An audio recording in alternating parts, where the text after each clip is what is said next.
नमस्कार, सह्याद्रीवाडा powered by TWJ या नव्या एपिसोडमध्ये तुमच्या सगळ्यांचं स्वागत आहे। एक खूप मोठ्या लॉंग ब्रेक नंतर आज पुन्हा एकदा पावसाळ्यात सह्याद्रीत ट्रेकिंगसाठी जाण्याचा योग आला आहे आणि आज थोडंसं एकदम आपण ऑफबीट चाललो आहे। इतकी गर्दी नाही आहे, गर्दी आहे इथे, नाही असं नाही आहे, पण खूप छान प्लेस आहे। आपण आलो कोथळीगडला।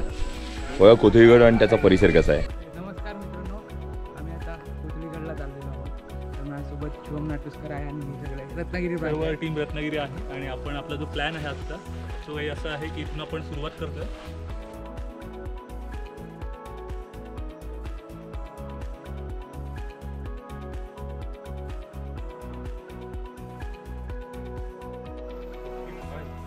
कोथळीगड गडाचा पेठ गावाकडचा हा दरवाजा, जो महादरवाजा आहे, मुख्य दरवाजा गडाचा।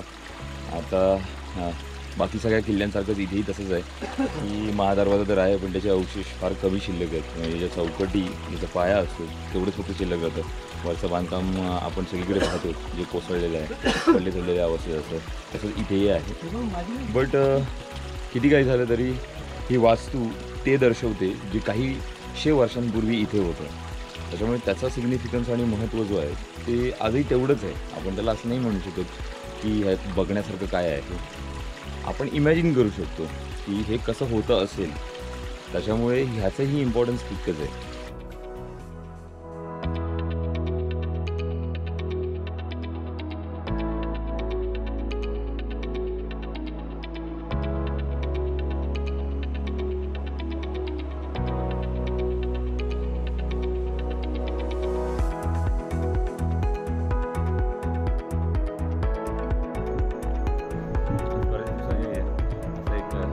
ब्लॉक करण्याचा योग आला, त्याच्यामुळे फार छान वाटते। कोथळीगड जेव्हा नाव ऐकलं होतं आणि त्याच्याबद्दल वाचलं होतं, हा टेरन अतिशय जबरदस्त आहे। पण पाऊस असल्या कारणानं ढग इतके आहेत की व्ह्यूज फार छान दिसत नाही आहेत। बट स्टील हे जो आता इथला ॲम्बियन्स आहे तो खूप छान वाटतो आहे। पेडगावातून किल्ल्याचा ज्यावेळेला आपण पहिला टप्पा चढून वरती येतो तर इथे एक माचीसारखी जागा आहे आणि तिथे तुम्ही घ्या, एन्जॉय करता येतात। बट ऑब्वियस हा आता जुलै आहे आणि पाऊस तुम्हाला माहिती आहे महाराष्ट्रात कसा होतोय, तर त्या हिशोबाने इथे ढग आहेत, त्याच्यामुळे इतकं काही छान पाहता येत नाही आहे। अल्टिमेटली थोडा थोडा व्ह्यू क्लिअर होतोय समोर बघा।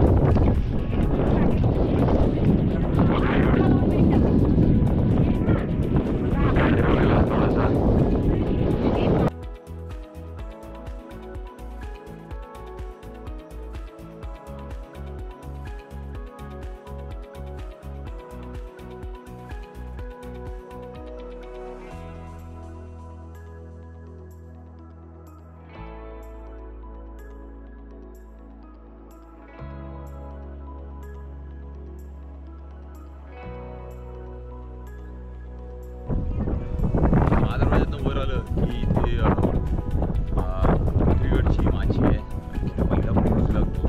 त्या समोर बरोबर 2 तोफा ठेवलेले आहेत। म्हणजे बऱ्याचशा किल्ल्यांवरती जे काही अवशेष शिल्लक असतात, काही ज्या ऐतिहासिक वस्तू सापडतात त्या तिथे छान त्याचं संवर्धन करून ठेवलं जातं। आणि या 2 तोफा ज्या आहेत त्या गाड्यांवरती चढवून ठेवल्या आहेत, म्हणजे बघण्यासाठी।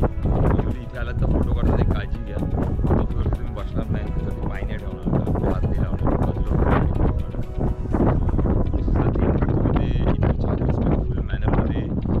पाहिजे। कारण तोच एक मेसेज पुढे पास होतो की तुम्ही ते कसं करताय, आणि मग समोरचं तुम्हाला बघत असतो, तुम्हाला फॉलो करतो, जो करता त्याचीही नसते, त्यालाही वाटतं की हे असंच सगळं पाहायचं असतं किंवा इथे गेलं तर असंच वागायचं असतं। तुम्ही काळजी घ्याल तर कदाचित पुढेही लोक काळजी घेतात।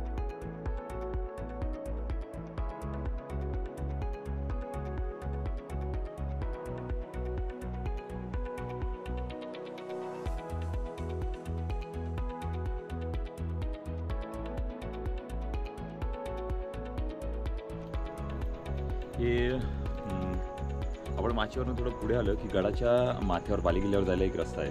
तर बरोबर त्याच्या डाव्या हाताला भैरवनाथाचं मंदिर आहे आणि त्याच्या बाजूलाच एक मोठी गुहा आहे। अगदी सभामंडपासारखी आतमध्ये जागा आहे, काही कोरीव खांब आहेत, आत अजून 2 दालनं आहेत आणि खूप प्रशस्त गुहा आहे। ही जर का तुम्ही विंटर सीझन किंवा समर सीझनमध्ये हा ट्रेक करत असाल तर किल्ल्यावरती इथे तुम्ही स्टे करू शकता।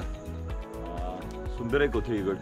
म्हणजे सुरुवातीपासून जो आता पाहायला सुरुवात केली आहे तर त्याच्यामध्ये तर बऱ्याच गोष्टी ज्या पाहतोय अत्यंत जबरदस्त आणि एकदमच अनोख्या आहेत. सो असं कुठल्या गडाकडे जनरली पाहायला मिळत नाही, पण इथे आपल्याला पाहायला मिळते.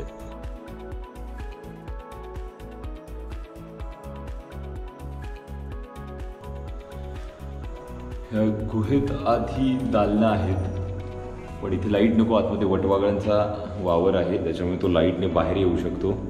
इथे पुढे आल्यानंतर एक दरवाजा आहे या दालनाला. जर का आता ह्या मोबाईलच्या उजेडात जर का तुम्हाला दिसत असेल तर बघा कसं कोरीव काम आहे.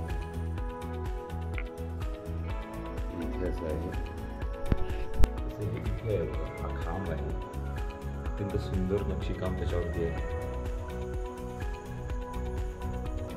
माचीवरून पुढे आल्यानंतर ही वाट आहे जी गडाच्या म्हणजे जे वरच्या भागाकडे जाते. सो पायऱ्या चढून आता आपण वरती चाललोय.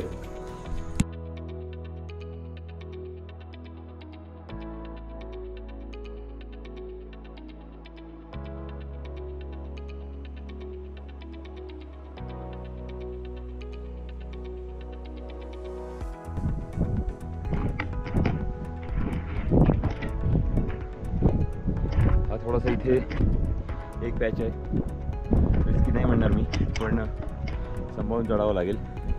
कारण खालच्या खोबडीतून ज्या वेळेला आपण पायऱ्या चढून वरती येतो त्याला इथे एक पॅच आहे, तो थोडासा घसरड आणि चढ आहे. पावसात थोडी काळजी घेतली पाहिजे.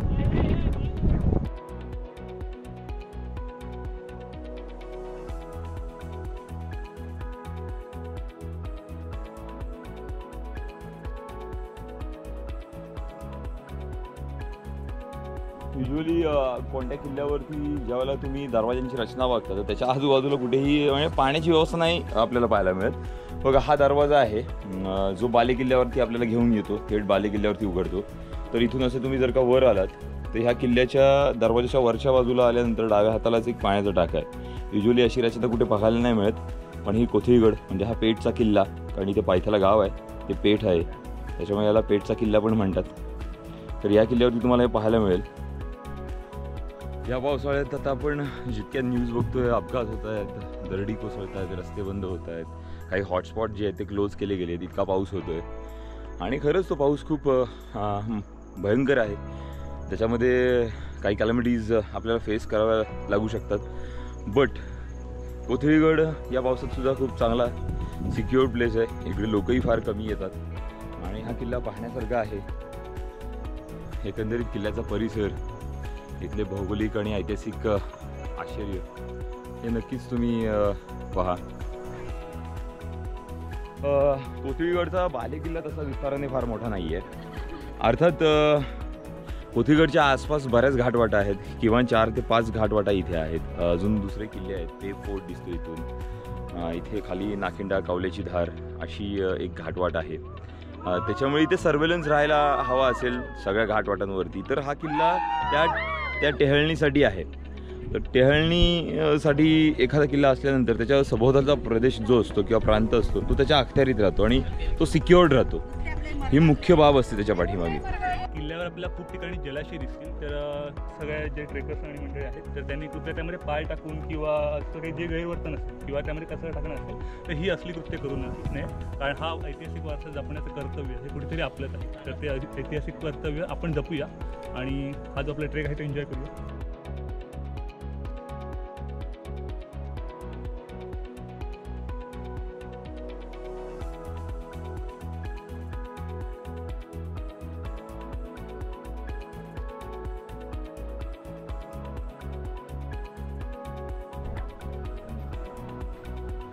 काल पेठला मुक्कामाला आलो होतो. ॲक्च्युली कोथळीगड ट्रेक जर का करायचं असेल तर आपण आपली टाईमलाईन अशी डिसाईड करू शकतो. जर का मुंबईवरून आपण लोकल पकडली कर्जत तर आपल्याला नेरळला उतरावं लागतं आणि नेरळवरून पेठच्या अलीकडे खालच्या बाजूला गाव आहे आंबिवली, आपण तिथे येऊ शकतो. जर का दुपारी निघालो तर संध्याकाळी अप्रॉक्सिमेटली आपण 4 वाजेपर्यंत समजा जर का आंबिवलीला पोहोचतोय तर 1 तास 1.5 तास आपल्याला परत थोडासा एक हाईक करून पेठला यावं लागतं. सो ती इव्हनिंग तुम्ही तिथे स्टे करू शकता आणि नेक्स्ट मॉर्निंग कोथळीगड, कौल्याची धार किंवा नाखिंडा करू शकता. तर अशी टाईमलाईन असायला पाहिजे. मग त्या अनुषंगाने तुमची बॅकपॅक पण असली पाहिजे. पावसाळ्याच्या दिवसांमध्ये तुम्हाला एक 2 ते 3 फ्रेश क्लोथ पेअर्स असले पाहिजेत, जे की एका प्लास्टिक बॅगमध्ये रॅप करून तुम्ही तुमच्या ट्रेक बॅगमध्ये ठेवाल. जरी ती वॉटरप्रूफ असली तरी सोबत पॉवर बँक वगैरे घ्या. मोस्ट ऑफ द टाईम पेठला लाईट वगैरे जाण्याचा प्रकार घडतो. 2-2, 3-3 दिवस लाईट नसते तिथे. आणि तुमच्या बिलॉंगिंग्स ज्या असतील एका छोट्या बॅकपॅकमध्ये येतील असं बघा. कारण ट्रेक करताना तुमचे हात मोकळे असले पाहिजेत आणि पाठीवर बॅग असली पाहिजे, ज्याच्यामध्ये पाणी बॉटल, तुमचा पॉन्चो आणि दुसऱ्या काही ज्या महत्त्वाच्या वस्तू तुम्हाला लागतील त्या असल्या पाहिजे.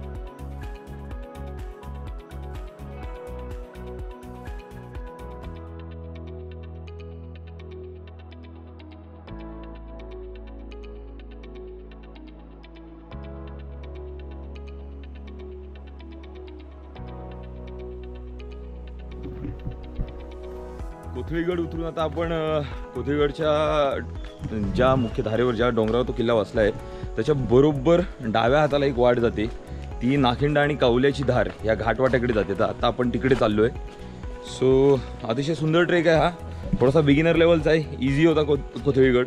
इतके फार एफर्ट्स नाही पडले. साधारण उंची त्याची एक जवळपास 2100 फुटापर्यंत वगैरे आहे. आणि आता ह्या ॲटमॉस्फिअरमध्ये करायला तर खूप मजा आली. सो खूप चांगली टीम आहे आपल्याबरोबर.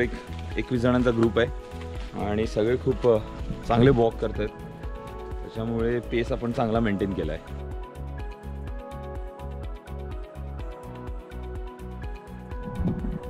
घाटवाटा करण्याचा एक फायदा असतो. तुम्हाला एकदा किल्ल्याचा सभोवताल आणि सभोवतालात तो किल्ला कसा दिसतो हे पाहता येतं. हा समोर ढगांमध्ये हरवलेला आहे तो कोथळीगड आहे. आता आपण कौल्याची धार जी चालत चाललोय नाखिंड्याकडे ही अशी आहे.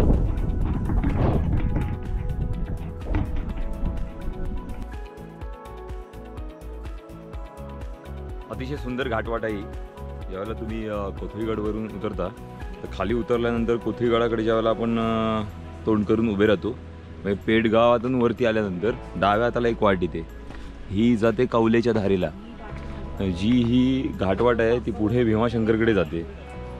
सो हा संपूर्ण परिसर आहे तो अत्यंत रमणीय आहे, सुंदर आहे, विस्तृत पण आहे आणि इथले व्ह्यूज पण खूप छान दिसतात. आता उजव्या बाजूला ह्या बाजूला खाली जर का बघितलं तर इथे कळकराईचं जंगल आहे आणि अत्यंत दाट असं जंगल आहे ते. सो ही धारेवरची वाट आहे आणि कारवी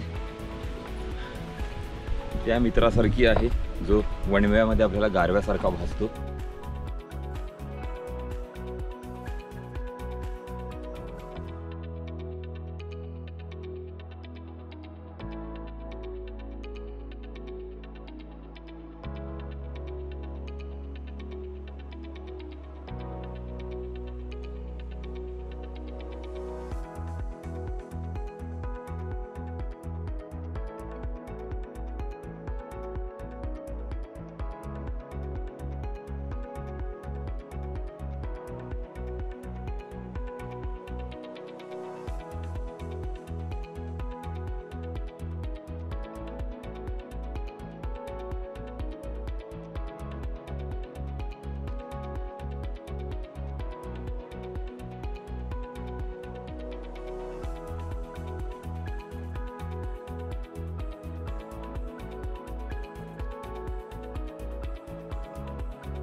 पेठगावातून ज्या वेळेला आपण कौल्याची धार चढायला सुरुवात करतो, संपूर्ण धार सोडून ज्या वेळेला आपण वरच्या बाजूला येतो त्याला डाव्या हाताला पुन्हा एक वाट जाते आणि त्या दिशेला ज्या वेळेला आपण चालायला सुरुवात करतो त्यावेळेला ही जंगलातनं जाणारी वाट आहे.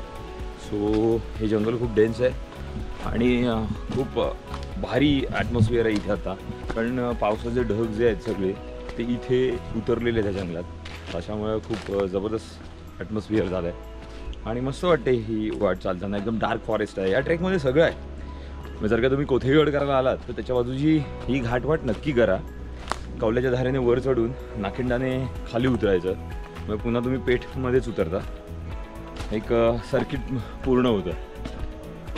फार छान ट्रेक आहे. याच्यामध्ये सगळं आहे. वॉटरफॉल आहेत, छान व्ह्यूज आहेत, मस्त हाईक आहे, तसा कस बघणारा ट्रेक आहे आणि ट्रेल आहे फॉरेस्टमधून. सो हे एकत्रित ह्या ट्रेकमध्ये तुम्हाला मिळेल.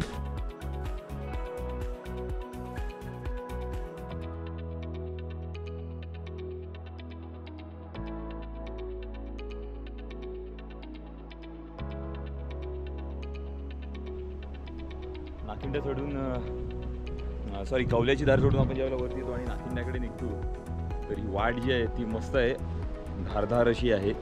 आणि नाकिंड्याला वरती गेल्यानंतर नेडा आहे, जे भौगोलिक आश्चर्य आपण राजगडावर पाहतो, रतनगडावर पाहतो आणि अजून सह्याद्रीत काही ठिकाणी आहे. तसंच ते इथे नाकिंड्याला पण आहे. आणि आता आपण तीच वाट चालतो आणि तिकडेच चाललो आहे. टीम पुढे गेले, सो मी थोडा मागे राहिलो मुद्दाम, कारण इथला ॲम्बियन्स सुपर्ब आहे आणि थ्रिलिंग आहे ही घाटवाट. माझं असं म्हणणं आहे की पावसाळ्यात ती जितकी छान वाटते किंवा आहे तितकीच ती हिवाळ्यात आणि उन्हाळ्यातसुद्धा असेल. सो त्यावेळेला हा ट्रेक करणं इज रिअली चॅलेंजिंग आणि तेव्हा आपल्याला व्ह्यूज खूप छान पाहायला मिळतात. सगळं क्लीन असतं, त्याच्यामुळे दिसतं.